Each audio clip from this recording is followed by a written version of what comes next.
One small, unimportant decision that you made that changed the whole trajectory of your life. I texted my father, and although that decision was kind of big, what he said in that conversation changed how I thought of the last 20 years of my life. Per my mother's narrative, the reason my father left had everything to do with him not liking me, or him thinking I'm too weird to be around, and that we didn't have a good relationship, which was a lie because whenever we did hang out, it was great. But that's what my mother has told me for as long as I could remember. As I've gotten older, I realize my mother has a tendency to project, and she truly is an insufferable person to be around. And my father confirmed that. He left because he couldn't be around her anymore. And although he's still fucked up because I am his kid, on the other hand, I completely understand. Because I would leave too. Now, I wouldn't leave my kid, but I would leave. They have known each other for over 20 years, and it's just been 20 plus years of him getting cursed out and called out his name. I came on TikTok and decided that with my cleaning content, I would also bring in a mental health and psychology aspect. And I started making videos about the correlation between mental health and cleaning. I teach people that they're not lazy, they're not unmotivated, they're not stuck. They're definitely not dirty or lacking anything at all, but instead they have trouble cleaning because of their depression or anxiety or ADHD or bipolar, not just personal choice. I teach ways around this, how to be aware of it, how to control it, but mainly just how to work with it. In doing this, I've seen so many people gain back so much self-worth, people who truly believed that there was something wrong with them, that they were just really lazy, people who had no idea that there was a correlation between mental health and cleaning. And in changing their lives, I changed mine.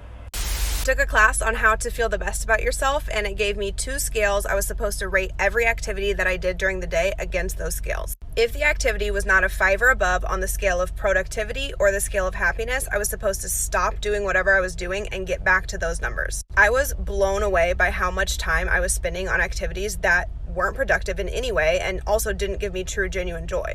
Things like scrolling and streaming might have been 5 or above on that happiness scale at first, but I was doing them for hours and hours and it was falling below a 5. So I started getting productive and getting happy. I ended up deleting all of my social media. I haven't had Facebook, Twitter, Instagram, or Snapchat in about 6 years. I taught myself how to cook healthy meals and started focusing on exercise. I lost nearly 100 pounds. I prioritized relationships and now I'm married to the world's best husband. But the biggest change was discovering minimalism. I decluttered my whole house, and now TikTok pays me to talk to you guys about that. Okay, so this is the official story of time of how I acquired a 6-week-old and she became my daughter. So on November 12th last year, I went and picked Harper up from my friend to babysit her. She was 6 weeks old. She was very little. She looked malnourished. She just was not well. I had asked my friend, I was like, what is this situation? Why do you have a 6-week-old? And she gave me the full story of basically that Harper's parents just were not capable of caring for her. Harper is one of 5. She is the youngest. She has 4 other sisters, the oldest being 6. So when I first held Harper, she fell asleep in my arms instantly, and I instantly fell in love with her. My friend was like, yeah, it's a shame you can't adopt her. And I was like, I know, I'd take her in a heartbeat. We were casually kind of joking about it, but I think we both knew that she needed someone. And I think I knew deep down that I needed her. And so I scooped her up and took her to my grandma's house. Once we were at my grandma's house, I said, hey, what would you think if I adopted this little girl? And my grandma was like, are you crazy? And I was like, well, kind of. She was like, are you even capable of doing that? And I was like, I don't know. I guess we're going to find out. And so once I got my family on board, Harper was basically just with us on and off. She would be with me for a couple weeks, then go with her bio parents for a few days, and then come back to me. In April, I got Harper full-time after she was found malnourished in her pack and play at her bio parents' apartment. After that, I made it my personal goal to never let her go back to that situation again. DHS would not get involved. They said it wasn't bad enough. So this is not through foster care or anything. This is privately done.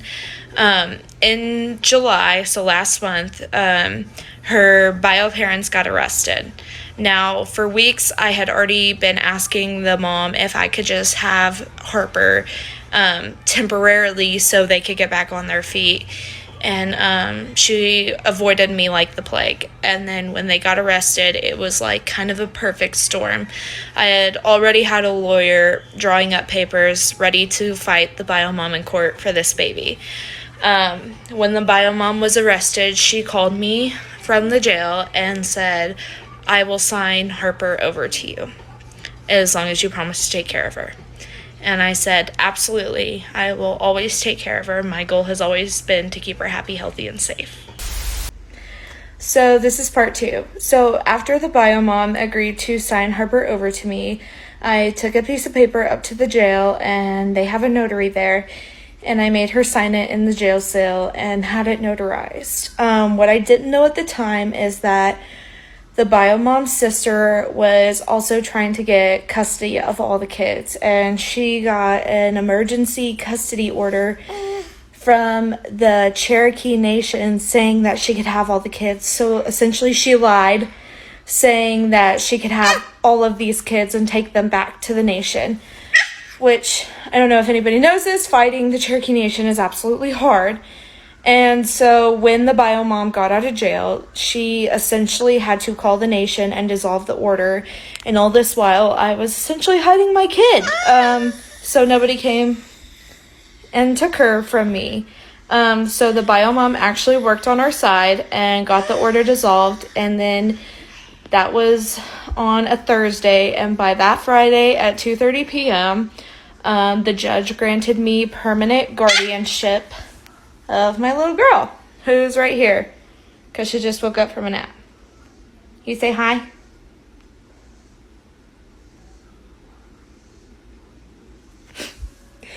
She's absolutely adorable and absolutely one of the best things that has happened to me in my life. Our next step is adoption in 6 months to a year. In the state I'm in, you have to wait after having guardianship that long in order to do that. I had several lawyers tell me this was a near impossible adventure to take on, and I'm glad I found the right lawyer to take on the journey with me. And she told me that I was going to get my baby, and she wasn't wrong. Here she is. Can you say hi?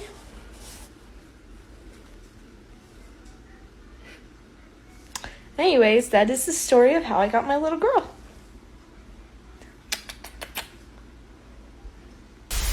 This stitch was made for me. Decided not to call out. I gotta give some context though.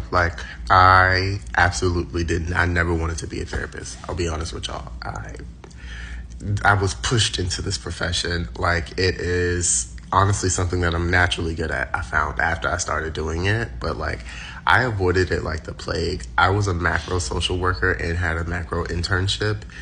The day I almost called out, I had to do an event for my professor that I worked under, I wound up not calling out. The person who I wound up introducing to my classmates wound up giving me the job at the agency that I have now, and which is why I'm a full-time therapist.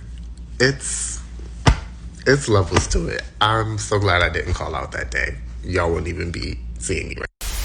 I used to be in a band with my sisters, and many years ago, we decided to do an interview with a random magazine. It was a small magazine, we hadn't heard of it, we'd never met the person, we just happened to decide to do it. We totally could have said no. So we become friends with the girl who's doing the interview, because she's pretty cool, and then a couple years later, she meets somebody who sees me on her Instagram, and is like, "Oh my god, I think she's so cute. I used to have a crush on her when I was 12 because I watched her YouTube videos, and I really want to meet her." So this guy gets backstage at my concert because he knew people, I don't know. He introduced himself to me, we start dating eventually, and now we are married. But it doesn't stop there. That man, my husband, and this relationship has shown me so much about myself to where I switched religions, left the career that I was in, moved to a new state. I physically, mentally, spiritually, literally in every way would not be who I was if we didn't do that interview many years ago.